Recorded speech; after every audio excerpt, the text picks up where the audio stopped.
kasih Tuhan, kami mau terus mencari Engkau. Kami mau terus mengejar Engkau Tuhan, sebab hanya Engkaulah tujuan hidup kami. Allah yang selalu mengasihi kami, satu-satunya Allah yang kami andalkan, harapan dalam hidup kami.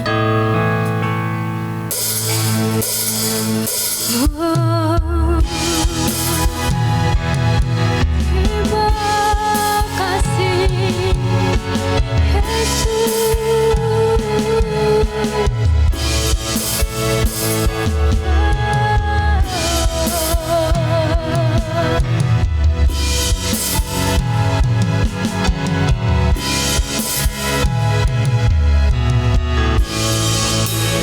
Dalam sesat ku mencari wajah-Mu, bersujud menyembah-Mu. Tak lagi berharap pada kekuatanku, ku berserah penuh. Kaulah sandaran hidupku,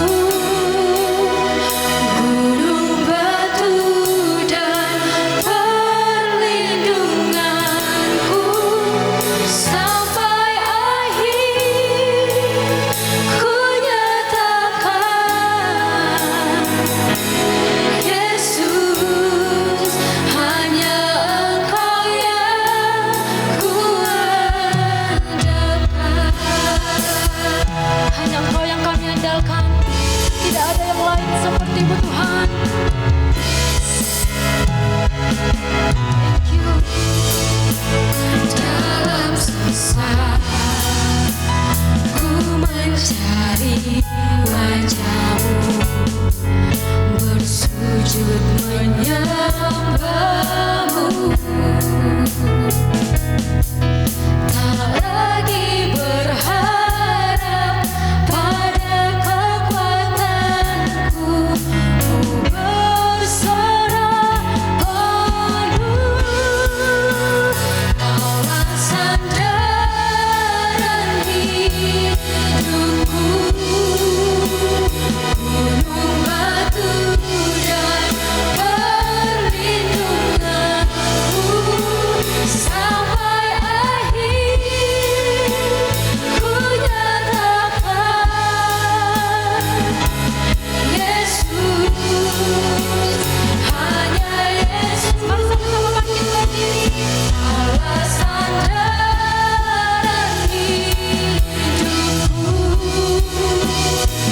gunung batu dan perlindunganku sampai akhir. Ku nyatakan Yesus, hanya Engkau yang ku andalkan.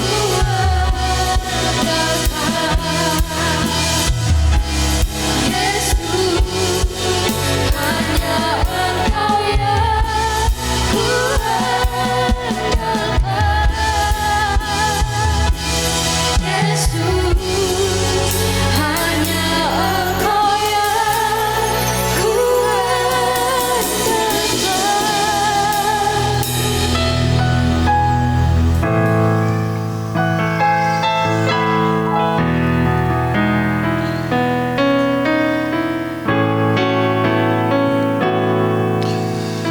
Yes. Bapa, kami bersyukur buat pagi ini. Hanya oleh karena kebaikan-Mu dan kemurahan-Mu saja kami bisa ada sampai hari ini. Tuhan, dengan penuh kerinduan kami minta Engkau menjamah kami dengan firman-Mu, dengan kuasa Roh Kudus-Mu, supaya hati kami berubah. Karena Engkaulah Allah yang mengubah hati setiap manusia. Berkati kami dengan firman-Mu, karena firman-Mu adalah kehidupan buat kami Bapa. Siap mendengar di dalam nama Yesus Kristus. Sama-sama kita katakan amin. Shalom, silakan duduk Bapak Ibu.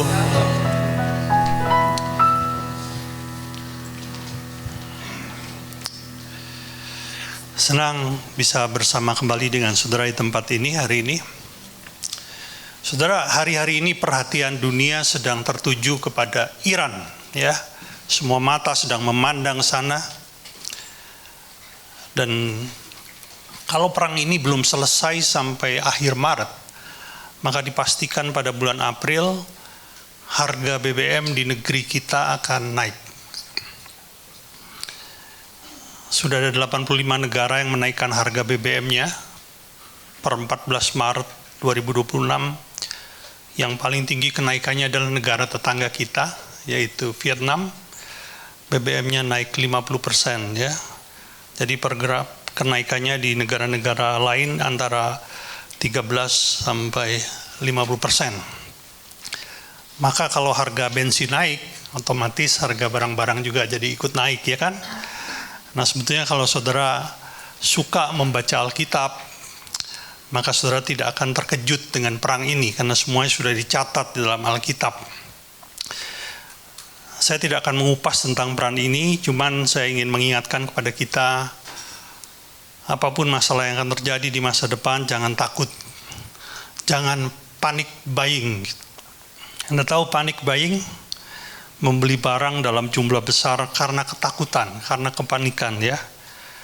Kalau saudara meneliti Alkitab, saudara akan mendapati ada 7 bencana kelaparan yang pernah terjadi yang dicatat di dalam Alkitab.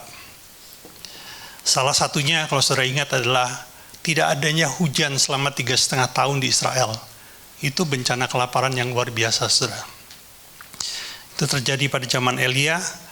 Tapi kalau saudara perhatikan apa yang Tuhan buat dalam Alkitab, tidak sekalipun Tuhan menuntun umatnya untuk melakukan panic buying, ya. Jadi kalau ada yang melakukan itu bukan tuntunan Tuhan, saudara, ya. Itu tuntunan ketakutan namanya. Dan dari 7 bencana ini Alkitab mencatat bahwa orang-orang yang mengasihi Tuhan tetap dipelihara dengan sempurna. Kuncinya apa? Melekat kepada Tuhan. Memang kita perlu berhemat, jangan terlalu boros. Firman Tuhan berkata, cukupkanlah dirimu dengan apa yang ada padamu, dan tetap menjadi berkat. Jangan menjadi pelit di masa sulit, saudaraku, ya. Tetap menjadi berkat. Nah, saya berencana untuk memberikan khotbah berseri tentang pengenalan akan Tuhan. Kalau saudara ingat kemarin saya menyampaikan tentang mengenal Tuhan melalui peperangan. Dan hari ini saya akan melanjutkan bicara tentang pengenalan akan Tuhan yang lebih dalam lagi. Mungkin saudara pernah mendengar sebuah kalimat pendek yang bunyinya mengalami Tuhan. Saudara tahu apa itu mengalami Tuhan? Mengalami Tuhan adalah melewati sebuah peristiwa bersama dengan Tuhan. Sebagai contoh, ketika Daud berperang melawan Goliat, dia tidak berperang sendirian. Daud menghadapi peperangan itu bersama dengan Tuhan. Di titik itulah Daud mengalami Tuhan. Nah, pengalaman bersama dengan Tuhan ini memberikan sebuah pengenalan tentang siapa Tuhan bagi orang itu, ya. Oleh karena itu pengalaman bersama dengan Tuhan ini sesuatu yang penting, saudaraku. Saudara tidak akan dapatkan di dalam gereja ini, tapi saudara akan dapatkan di luar sana, di dalam arena kehidupan. Satu ketika Abraham itu mendapat firman Tuhan yang bunyinya untuk mempersembahkan anaknya yang bernama Ishak. Anaknya yang tunggal bernama Ishak agar dipersembahkan.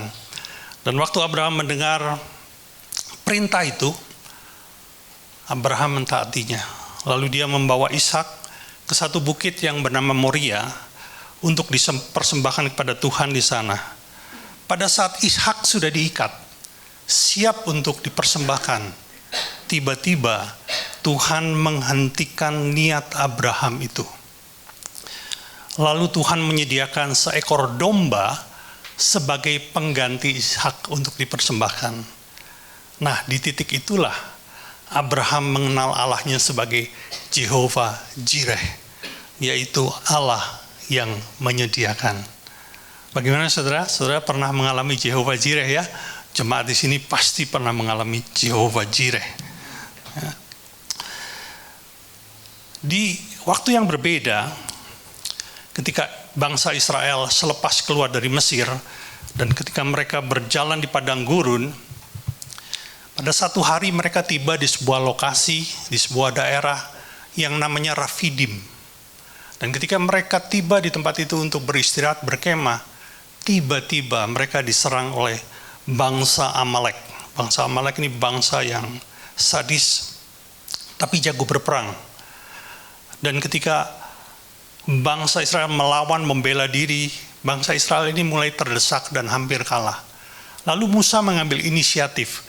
Dia naik ke sebuah tempat yang tinggi, sebuah bukit kecil, dan dia membawa tongkat yang pernah dipakai untuk membelah Laut Tebrau. Lalu tongkat itu diangkatnya ke atas oleh dua tangannya. Dan ketika tongkat itu diangkat ke atas, entah kenapa Israel mulai mendesak Amalek. Sehingga Amalek makin lama makin terdesak dan hampir kalah. Tapi karena perang itu berlangsung cukup lama, si Musa ini kecapean. Sehingga tangannya lelah dan mulai turun. Tongkat itu mulai turun ke bawah. Dan ketika tongkat itu mulai turun ke bawah, terjadi sebuah peristiwa sebaliknya, yaitu bangsa Amalek kembali mendesak Israel. Sehingga Israel tersudut. Ketika Harun dan Hur melihat peristiwa itu, lalu Harun dan Hur naik ke atas, lalu masing-masing berdiri di sisi kanan dan kiri Musa, dan mereka menopang tangan Musa di pundak mereka, sehingga tangan Musa sekalipun lelah tidak turun-turun, tetap terangkat ke atas. Dan ketika itu terjadi, Amalek didesak sampai akhirnya Amalek dikalahkan total.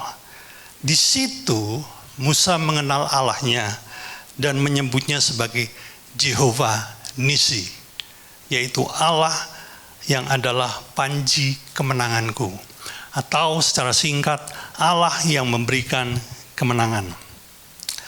Kalau saudara perhatikan dalam Alkitab, saudara akan menemukan ada banyak pengenalan-pengenalan yang lain yang lahir dari pengalaman bersama dengan Tuhan. Saudara, ada seorang jemaat pernah bertanya kepada saya, "Pak, bagaimana caranya agar saya bisa mengalami pengalaman bersama dengan Tuhan?" Saudara, untuk itu saudara tidak perlu berpuasa, tidak perlu berdoa secara khusus. Anda cukup hidup di dalam firman Tuhan. Ketika engkau hidup di dalam firman Tuhan, di atas perintah-perintahnya, Tuhan ada bersamamu. Dan apapun peperangan yang terjadi, Tuhan akan menyertaimu. Tapi hari ini saya mau mengupas satu pengenalan yang paling holistik, paling dahsyat, paling dalam, yang diajarkan langsung oleh Yesus. Mari kita lihat ayatnya ya, satu ayat saja. Dari Matius 6 ayat 9.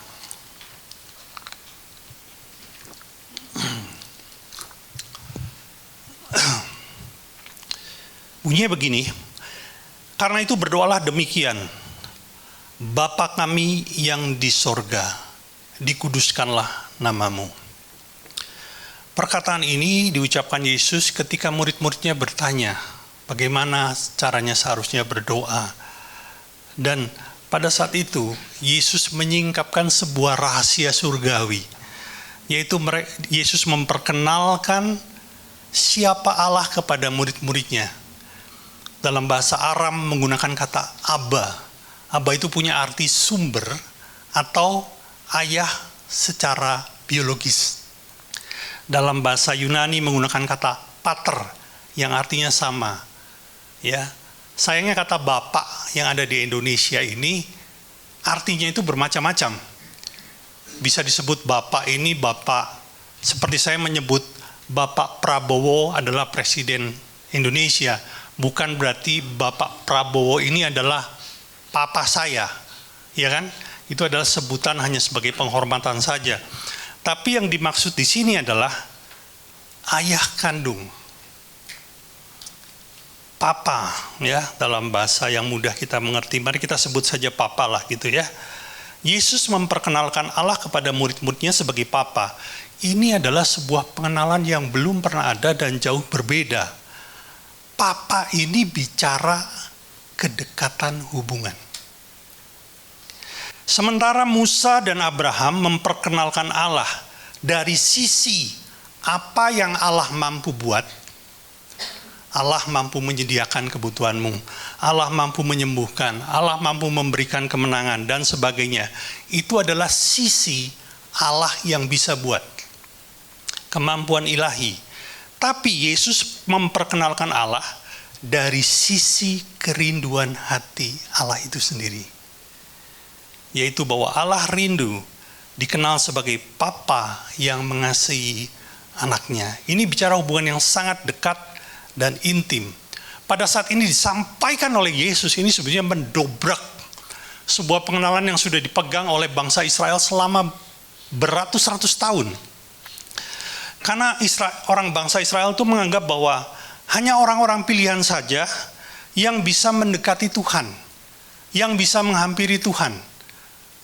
Dan mereka meyakini itu hak itu hanya didapat oleh para imam, para nabi, atau orang-orang yang dipilih Tuhan secara khusus. Tapi bagi orang-orang biasa itu tidak mungkin. Satu kali terjadi sebuah peristiwa ketika bangsa Israel dipimpin oleh Musa. Mereka tiba di sebuah kaki gunung yang namanya Sinai. Bagi yang pernah ke Israel pasti pernah ke tempat ini ya. Nah, di kaki gunung ini Allah berfirman bahwa Allah akan memberikan 10 perintah Allah pada bangsa Israel. Sampai pada saatnya Allah menyatakan diri kepada bangsa Israel. Tapi ketika Allah menyatakan diri kepada bangsa Israel, orang Israel ketakutan. Mari kita lihat ya. Ini tercatat di Keluaran 20 ayat yang 19.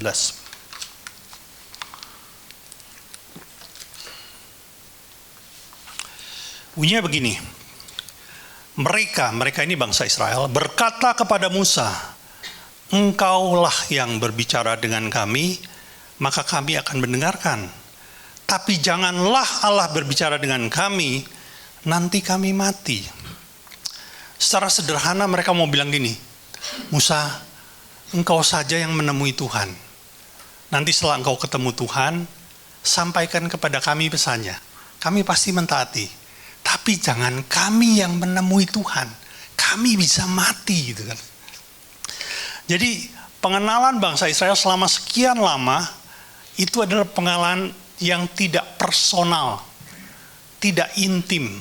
Nah, di titik ini Yesus masuk dan berkata bahwa Allah yang menciptakanmu adalah Allah yang rindu punya hubungan intim, punya hubungan dekat seperti Papa terhadap anaknya. Kenapa Tuhan mau kita punya pandangan seperti itu? Karena begini saudaraku, ketika seseorang memiliki hubungan yang sangat dekat dengan Allah, itu merubah seluruh kehidupannya. Seluruh kehidupannya. Loh, mungkin ada yang bertanya, bukankah semua orang Kristen punya hubungan dekat dengan Allah? Enggak semua, saudaraku. Saya adalah salah satunya dulu. Tidak punya hubungan dekat dengan Allah ya. Tapi waktu orang itu punya hubungan yang begitu intim dengan Sang Bapa, level imannya berubah, cara pandangnya berubah, damai sejahteranya berubah, sukacitanya berubah, cara dia memandang masalah berubah, ketangguhannya berubah. Itu merubah total hidupnya. Waktu orang itu mengenal Allah sebagai Papa, ya. Saudara, saya ini pernah menjadi single parent, orang tua tunggal selama 3 tahun sebelum saya menikah dengan istri saya yang sekarang.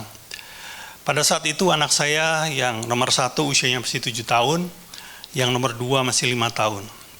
Saya harus merawat mereka sendiri, diantaranya juga saya harus mengantar mereka, menjemput mereka untuk sekolah. Nah, satu ketika saya mau mengantar mereka ke sekolah, mereka itu sudah siap di depan, sedang mengenakan sepatu, saudara ya. Mereka sudah bisa pakai sepatu sendiri. Dan sepatu pada saat itu seragam, jadi di sekolahnya itu seragam. Sepatunya warna hitam, kaos kakinya warna putih, harus, itu belinya di sekolah. Namun ketika saya menunggu, saya memperhatikan sepatu dari Yoel, itu kok agak berbeda ya. Kan harusnya warnanya hitam, semuanya hitam gitu. Tapi saya perhatikan di bagian depannya, kok ada lingkaran putih, saudaraku. Dan waktu saya cermati, ternyata sepatu itu di ujung di bagian jempolnya berlubang, saudara. Sehingga kaos kakinya yang putih itu nongol keluar. Jadi kelihatan lingkaran putih. Dan dari besarnya ukuran lingkaran itu, saya tahu ini mestinya lubangnya sudah cukup lama, saudara. Nggak mungkin terjadi pada hari itu, karena lingkarannya udah cukup besar. Di titik itu saya baru sadar, oh ya ampun, kok saya nggak memperhatikan gitu loh. Saya berjanji pada hari itu, hari ini juga saya beliin dia sepatu baru deh. Ya, bikin malu aja pakai sepatu yang bolong begitu. Ya anak saya sih nggak masalah dengan itu. Cuma saya kok baru ngeh, saudara. Saudara tahu, ketika saya berpikir seperti itu, tiba-tiba Roh Kudus itu bicara dalam hati saya. Dia berkata begini, Papa di dunia saja memperhatikan anaknya, apalagi papamu di surga. Dia bilang seperti itu. Dan sejak hari itu saya mengerti bahwa saya tidak perlu khawatir lagi akan kebutuhan hidup saya, karena Bapa surgawi memperhatikan kehidupan saya. Saudara, tapi sayangnya banyak hubungan antara ayah dan anak di dunia ini nggak harmonis.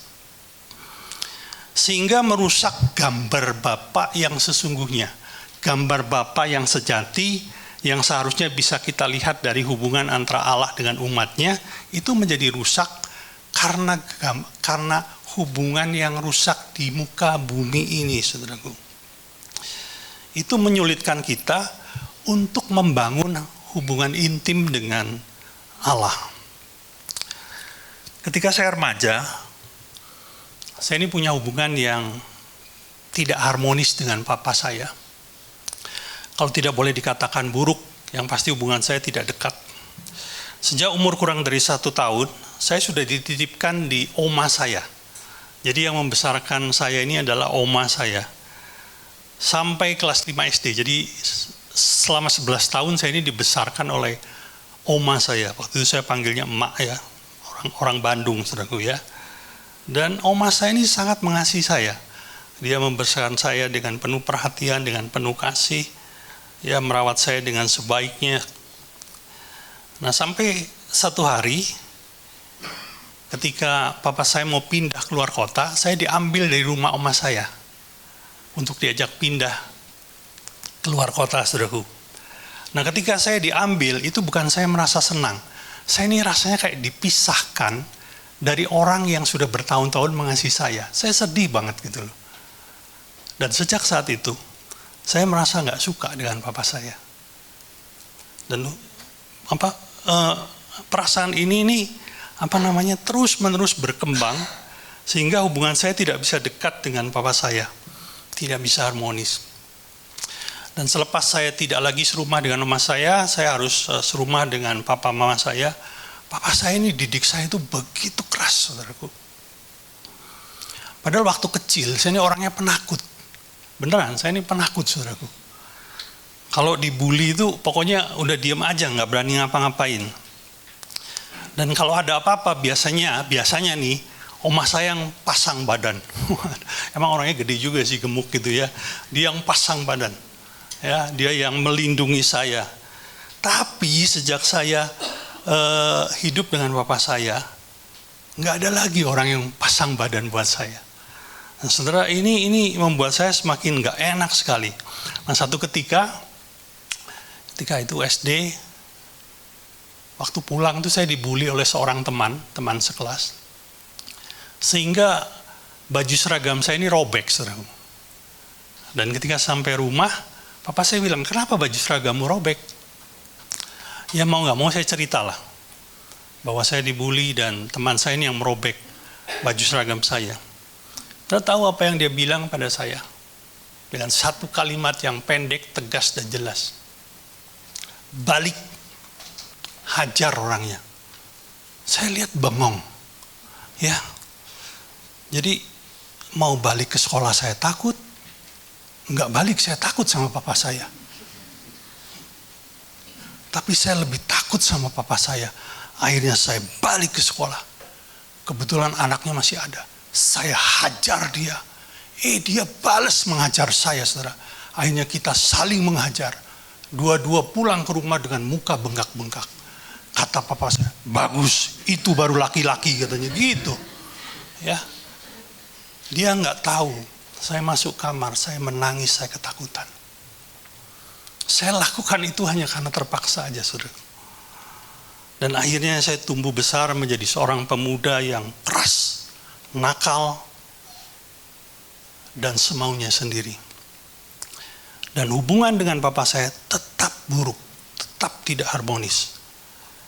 Sehingga satu ketika saya pernah diajak ke gereja oleh seorang teman seperti ini ya, mengikuti sebuah ibadah. Lalu sang pendeta itu bicara begini dari atas mimbar. Allah itu ingin dekat denganmu seperti seorang papa mengasihi anaknya. Waktu dia bilang begitu, lo tahu nggak? Allah seperti papa. Saya malah menjauh dari Tuhan. Karena bayangan saya, papa itu orang yang tidak mau mengerti tentang saya. Orang yang kejam terhadap saya. Itu bayangan saya, saudara. Dan akhirnya saya menjadi seorang Kristen yang ya hanya rutinitas saja ke gereja. Tapi tidak mempengaruhi kehidupan saya dan terus hidup dalam dosa. Sama sekali tidak punya hubungan intim dengan Tuhan. Sampai tahun 95 ketika saya sudah tinggal di Jakarta, saudara, pada satu titik saya mengalami stres berat karena pekerjaan saya gagal, hubungan saya dengan orang tua buruk, bahkan dengan teman-teman pun juga hubungan saya rusak, saudaraku. Nah, pada saat kondisi stres itu pernah saya berpikir, ini enaknya kemana ya? Nggak ada kerjaan, nggak ada yang dikerjain juga, nggak ada teman yang mau didatengin. Akhirnya saya teringat, udahlah cari gereja aja mana yang buka gitu ya. Nggak taunya ada sebuah gereja yang buka pada saat itu sore-sore ya. Saya ingat itu tempatnya di Wisma Karsa Pemuda. Itu dekat Senayan, kalau saudara tahu di Senayan sana. Waktu itu ada ibadah dewasa muda. Yang hadir itu antara 20 sampai 30 tahun, saudaraku. Saya masuk ke tempat itu, saya duduk yang paling sudut, paling belakang. Saya duduk di sana, saudaraku. Lalu saya mendengarkan pendeta itu khotbah dengan tidak berhasrat ya, tidak antusias. Tapi ya saya dengerin aja. Sampai dia mengatakan hal seperti ini. Bahwa darah Yesus bisa membawa masuk engkau ke ruang Maha Kudus. Sehingga engkau bisa bertemu dengan Sang Bapa. Dalam hati saya, Bapa lagi. Bapa ini orang yang membuat hidup saya enggak hancur, saya bilang begitu ya. Jadi waktu itu, udah enggak merasa tidak diberkati dengan firman. Dan di akhir khotbah dia bilang gini, firman sudah selesai disampaikan, ayo kita berdiri sebentar, kita menyembah Tuhan. Ya saya ikut berdiri aja, saya tutup mata. Tapi saudara, ada sesuatu yang aneh terjadi. Ketika orang-orang di sebelah kiri kanan saya mulai menyembah Tuhan, saya ini merasa ada air menetes dari atas turun ke kepala saya. Menetes dingin sekali. Saya pikir atap gereja bocor, saudara. Saya lihat, enggak tuh. Dan di luar pun tidak ada hujan gitu ya. Tapi itu saya rasakan dan saya merasa beban yang berat itu tiba-tiba terangkat. Dan saya kembali menutup mata. Waktu saya nutup mata, saya merasa ada orang yang memeluk saya. Saya buka mata, nggak ada orang, saudaraku. Jadi siapa yang memeluk? Saya peluk lagi, saya tutup mata, saya merasa ada yang memeluk saya, saudaraku. Dan tiba-tiba di dalam hati saya mendengar satu suara. Akulah Bapa yang mengasihimu. Saudara, saya dengar itu saya menangis terus. Dan saya nggak sadar, saya ini sudah berdiri hampir 20 menit. Yang lain udah pada duduk, saudaraku. Jadi saya ini kayak diliatin orang gitu. Tapi tahukah saudara, hari itu merupakan hari titik balik. Di mana pandangan saya berubah tentang siapa Allah. Sejak hari itu, saya mulai membangun hubungan dengan Tuhan. Sejak hari itu, kehidupan saya berubah. Sejak hari itu, saya tidak merasa sendiri lagi. Saya yang tidak suka berdoa, mulai banyak berbicara dengan Tuhan. Di dalam kamar saya, di dalam kesendirian saya mulai banyak bercerita kepada Tuhan, saudaraku. Tapi yang lebih luar biasa, ternyata Tuhan berkenan membagikan hatinya kepada saya. Beberapa kali dia berbicara, menyampaikan kerinduannya kepada saya. Itu pengalaman yang luar biasa, saudara. Satu kali Tuhan bilang begini, ini ketika saya ini lagi pulang dari sebuah interview, saya lagi cari pekerjaan, dapat interview, pulang nih, nunggu bis kota lewat. Lalu Roh Kudus bilang begini, aku mau hubunganmu dengan papamu pulih.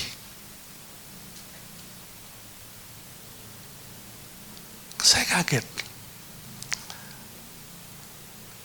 Tapi saya nggak pakai lama, begitu saya tiba di rumah, kebetulan papa saya ada di rumah. Dan saya bilang, Pak, boleh minta waktu sebentar, kita bicara di kamar. Ada yang mau disampaikan. Bapak saya kaget, nggak seperti itu biasanya saya mengajak bicara bapak saya. Dan waktu beliau masuk kamar, saya peluk dia. Dan saya bilang, Hari minta maaf, selama ini Hari banyak melukai papa. Lalu saya ambil ember, saya isi air, dan saya basuh kaki papa saya. Papa yang tidak pernah menangis, papa yang keras. Hari itu dia meneteskan air mata. Dia nggak mampu berbicara apa-apa. Tapi saudara tahu, ketika saya selesai lakukan itu, saya melihat seperti di sebelah kiri saya ini ada Tuhan Yesus sedang memandang saya dengan muka yang tersenyum. Seakan-akan berkata, baguslah. Saya penuh sukacita. 2 minggu kemudian saya keterima kerjaan. Ya, ini bukan masalah kerjaan ya. Cuma maksudnya saya sangat bersukacita ketika saya bisa melakukan hal itu. Saudara, ketika engkau punya hubungan dengan Tuhan sedemikian dekat, hidupmu berubah, cara pandangmu berubah, bahkan apa yang kau kejar dalam kehidupan juga berubah. Oleh karena itu dia rindu untuk engkau mengenal dia sebagai papanya. Pengajaran tentang pengenalan Allah sebagai Bapa ini tidak akan selesai sampai hari ini. Saya akan lanjutkan pada kesempatan berikutnya. Jadi pastikan saudara hadir ya. Kalau enggak saudara kehilangan berkat. Saya cuma ingin bagikan satu poin saja pagi ini. Bahwa dia adalah Allah yang memandangmu sebagai putra dan putri kandungnya. Sedekat itu. Sedekat itu.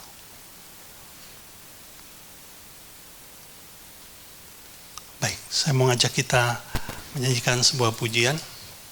Puji boleh singer maju.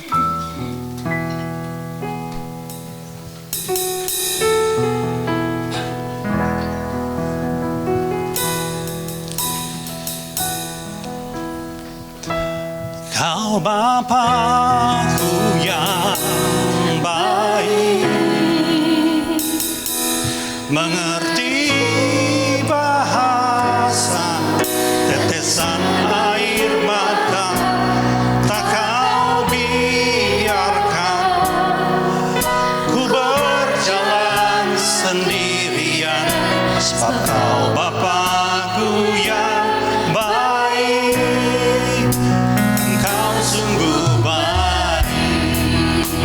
menyanyikan lagu ini bersama. Engkau Bapa mengasihiku,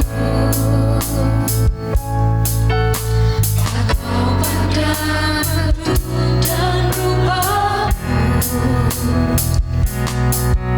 Engkau mengasihiku dengan sepenuh hati, tak pernah sama seperti dunia ini. Engkau Bapa yang mengajariku, yes Lord, melewati badai langit biru. Kau yang buatku terbang bagaikan raja wali, mengatasi segala pencobaan. Kau Bapa yang baik, mengerti bahasa tetesan air mata, tak kau biarkan berjalan sendirian, sebab kau Bapa. Kau Bapa-Ku yang... Mari kita bangkit berdiri, pejamkan mata kita sebentar.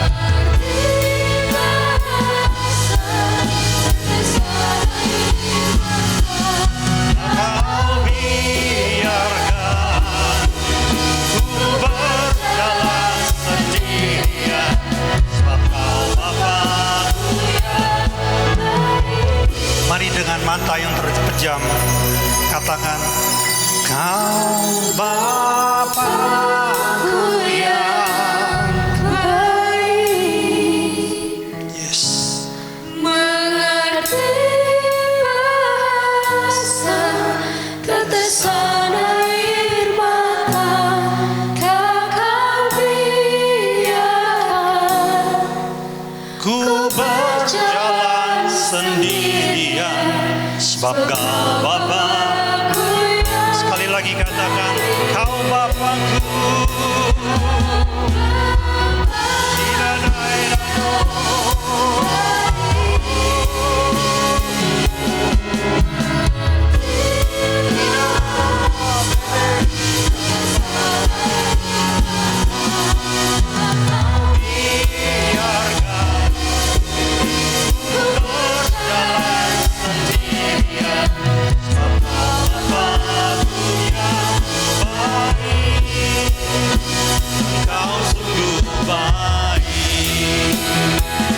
Biar musik saja menyanyikan lagu ini.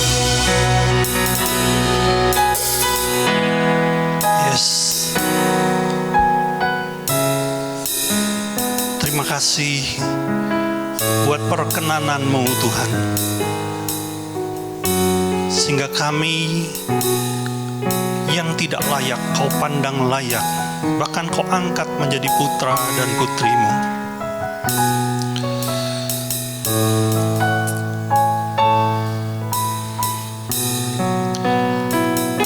Ada orang-orang yang meninggalkan sang Bapa, seperti anak bungsu yang meminta warisan terlebih dahulu. Lalu dia pergi jauh, meninggalkan bapanya.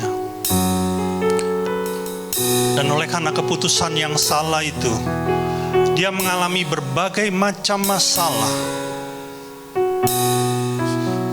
Dan hidupnya menjadi hancur. Bukan karena bapanya, tapi karena keputusannya sendiri. Sementara sang bapa tetap menantikan anak itu pulang ke rumahnya. Kalau ada dari saudara pagi ini yang merasa sudah meninggalkan sang bapa, pergi jauh untuk melakukan apa yang kau inginkan, ketahuilah bahwa Bapa masih membuka tangannya terhadapmu. Pulanglah, bertobatlah. Karena dia pribadi yang tidak berubah, yang tetap bersedia untuk memelukmu, memberikan cincin yang baru, kasut yang baru, jubah yang baru, dan membawamu berjalan bersamanya lagi.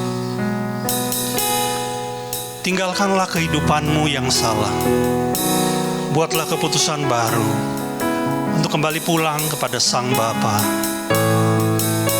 Karena sungguh besar kasih-Nya kepadamu. Pertobatanmu pasti diterimanya.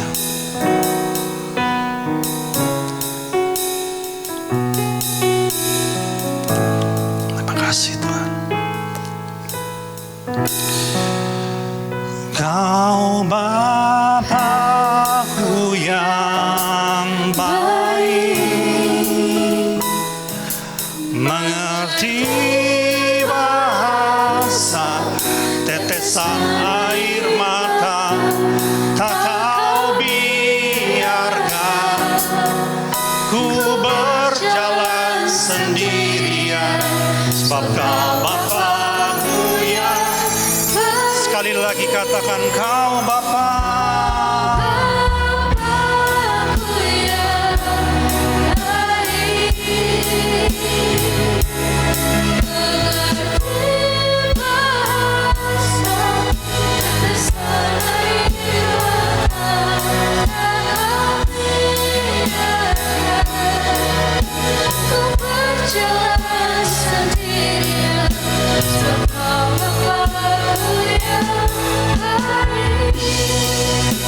Engkau sangat baik.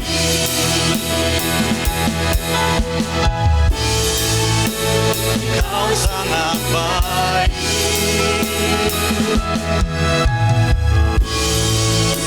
Engkau sangat baik. Bapa, terima kasih buat firman-Mu pagi ini. Terima kasih untuk tangan yang selalu terbuka bagi anak-anak yang kembali ke tangan-Mu, Tuhan. Kau tidak pernah menutup tangan-Mu. Kau tidak pernah menolak siapapun yang mau berbalik kepadamu, Tuhan. Terima kasih, Bapa. Pagi ini kami akan menikmati perjamuan kudus. Kiranya Kau memberkati anggur dan roti, sehingga berkat karya salib-Mu kami terima. Terima kasih Bapa. Syukur kepadamu dalam nama Yesus. Silakan Bapak Ibu duduk kembali. Oh bukan ya? Maafkan saya lupa. Saya kira ada perjamuan kudus. Silakan duduk Bapak Ibu, kita akan mendengarkan pengumuman. Maklum sudah tua. Shalom. Saya akan membacakan pengumuman. Bagi Bapak Ibu Saudara yang ingin memberikan persembahan, bisa mengambil amplop yang ada di depan Bapak Ibu dan memasukkannya ke kotak persembahan yang ada di pintu keluar setelah ibadah selesai. Untuk ibadah hari ini dapat diakses secara online melalui link YouTube yang akan dibagikan di grup WhatsApp gereja kurang lebih jam 1 siang nanti. Untuk membangun keintiman dengan Tuhan, gereja mengajak semua jemaat menyembah Tuhan di rumah masing-masing setiap hari jam 8 malam. Saudara bisa mengajak seluruh anggota keluarga untuk terlibat dalam penyembahan. Doa malam diadakan pada hari Rabu jam 7 malam. Bapak Ibu yang hadir dapat hadir 15 menit lebih awal. Komsel diadakan sesuai dengan jadwal komsel masing-masing. Bapak Ibu bisa melihat jadwal komsel yang tertayang di layar. Itu aja untuk pengumuman. Saya undang Bapak Ibu jemaat untuk bangkit berdiri. Kita akan menutup ibadah dengan berdoa.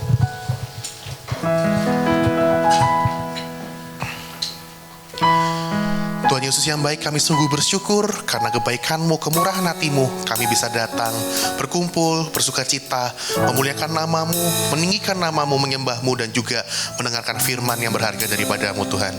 Kami bersyukur atas firman yang kami terima hari ini. Kami belajar untuk mengenal-Mu, mengalami-Mu sebagai Bapa, sebagai Allah Bapa kami Tuhan. Kami bersyukur sekali karena kami punya Allah seperti Kau, Bapa yang sungguh baik bagi kami. Kami juga berdoa bagi Bapak Gembala kami yang menyampaikan firman-Mu. Berkatilah penggembalaannya, pelayanannya, kesehatannya, sehingga melalui penggembalaannya kami domba-domba-Mu semakin mengenal-Mu dan semakin mencintai-Mu. Berkati juga keluarga serta anak-anaknya. Kami juga berdoa bagi seluruh pelayan Tuhan yang melayani, baik itu pemain musik, guru sekolah minggu, WL, semuanya Tuhan. Biarlah Engkau memberkati kami, pelayanan kami, sehingga apapun yang kami perbuat, semua hanya untuk kemuliaan nama-Mu saja. Kami juga bawa seluruh jemaat GBI Home, baik yang hadir hari ini maupun yang belum bisa hadir.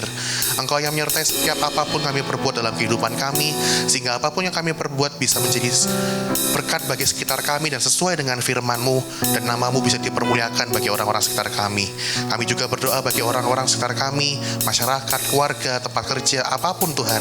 Biarlah Engkau memakai kami sehingga bisa memenangkan jiwa-jiwa di sekitar kami. Lawatlah orang-orang sekitar kami, negara kami, kota kami Tuhan. Curahkan hujan pertobatan bagi Indonesia ini. Kami juga bawa seluruh pemimpin negeri ini, presiden, wakil presiden, seluruhnya Tuhan. Kami percaya walaupun dunia mungkin sedang tidak baik-baik saja, tapi kami percaya di dalam-Mu semua akan baik-baik saja. Dan kami percaya Engkau yang memberikan hati sebagai pemimpin kepada mereka, kebijakan yang terbaik hanya daripada mereka Tuhan. Dan juga Tuhan, kami berdoa bagi persembahan kami, biarlah kami bisa memberi dengan hati yang tulus, dan persembahan ini bisa dipergunakan untuk memperlebar kerajaan-Mu. Terima kasih Tuhan, saudara kami akan pulang, kami siap untuk menerima berkat daripada-Mu. Mari kita angkat tangan kita. Diberkatilah Engkau berlimpah-limpah dengan segala yang terbaik dari Allah Bapa, kasih-Nya yang sempurna dalam Yesus Kristus, serta kekuatan, pertolongan, dan penghiburan dari Roh Kudus memampukan Engkau untuk hidup dalam segenap kehendak Allah. Kita yang sudah menerima semuanya itu sama-sama kita katakan amin. Selamat siang, Tuhan memberkati.